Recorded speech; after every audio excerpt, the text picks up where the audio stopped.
मेरा नाम है किशोरी जानी। हम अब इंग्लैंड में रहते हैं। मेरे पिताजी गुजराती हैं और माताजी हमारी अमेरिकन है। मेरा शादी इंग्लैंड में हुआ है। मेरे हस्बैंड यूके के हैं। 4 बच्चे हैं मेरे, 3 लड़के 1 लड़की है। और ये हिंदू स्कूल में जाते हैं वहाँ पर इंग्लैंड में। कि बहुत लोग पूछते हैं, अरे माताजी हमसे तो एक बच्चा नहीं हो रहा। लेकिन दूसरे धर्म के लोग जो हैं वो तो बहुत कर रहे हैं। बच्चे सिर्फ हिंदू कह रहे कि एक हम 2 हमारे, तो वो भी दूर की बात है।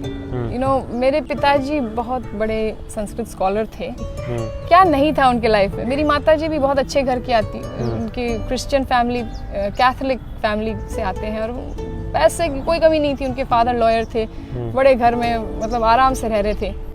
लेकिन फिर पता चलता है कि कुछ और है, something is missing. Money is not everything. तो अभी इंग्लैंड में आप क्या करते हैं?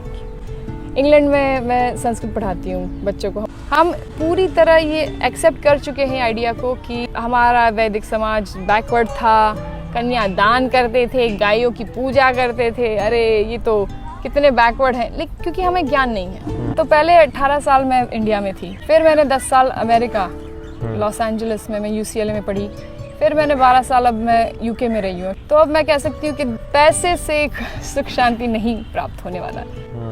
सबको पैसे की थोड़ी ज़रूरत रहेगी, लेकिन जब ये माइंडसेट बदल जाएगा then we can appreciate Sanskrit. और तब से मेरे में वो इन द लास्ट 5-10 years ये जाग चुका है कि बस मुझे एक्चुअली शास्त्र को अच्छी तरह से समझना है, क्योंकि वो हमारे लिए, हमारी उन्नति के लिए। भगवान ने हमें ये शास्त्र इसलिए नहीं दिए, ये वेद इसलिए नहीं दिए कि हमें बाइंड करके रखे और आरती कर दी और 2 रुपए चढ़ा दिए, ऐसे उससे क्या फ़ायदा। उसे पढ़ने के लिए दी है। हमने भी जब मैं पहले अमेरिका गई थी, मैं भी सच बोलूँगी कि मैं 18 साल की थी, मैंने भी सोचा कि ये सब बाइंडिंग थिंग्स को करने की क्या ज़रूरत है। चड्डे पहन लो, साड़ी पहनने की क्या ज़रूरत है। मैं अपने लिए कहूँगी, अगर मैं नंगी घूमूँ तो उसमें मेरा ही तेज कम हो जा रहा है। हम थोड़ा अमेरिकन हो जाएंगे, फॉरवर्ड हो जाएंगे। अगर हमें हमारे आइडेंटिटी में गर्व रहता तो क्यों नहीं पहनते। मैं तो विदेश में भी तिलक पहनती हूँ रोज। भ्रमण कितने देशों में कर लिया है? पूरी दुनिया भ्रमण कर लिए। पूरी दुनिया लगभग।